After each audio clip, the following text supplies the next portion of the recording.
Samantala, mas magiging epektibo at epesyente ang pagkolekta ng buwis sa bayan po ng Binmalay, Pangasinan ayon kay Mayor Pedro Merera III kasunod ng pinaigting na kampanya ng lokal na pamahalaan laban sa red tape at para sa mas malinaw na sistema ng pagbabayad ng buwis. Kumpiyansa ang alkalde na tataas ang koleksyon ng bayan mula sa buwis dahil sa maagap at tapat na pagbabayad ng mga umiiral at bagong negosyo sa bayan ng Binmalay. Sa palagay ko, mas tataas pa ang collection namin itong year 2026. Sa dami ba ng nandyan sila, halos hindi mauga-ugaga yan.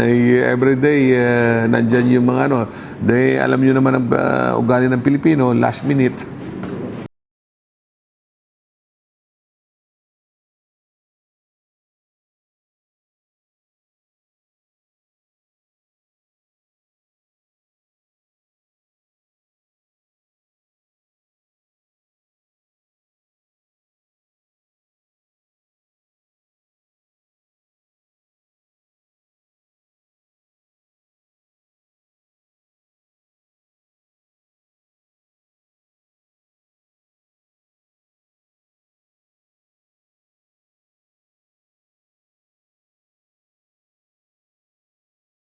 Yung pag-iinit na yan, kumbaga, yun din ang katumbas ng mismong kanilang inaasam-asam na bumabalik sa kanila through projects.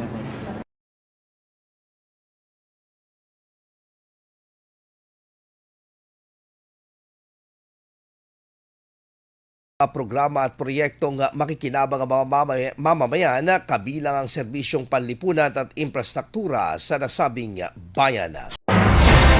IFM News. IFM News. IFM News.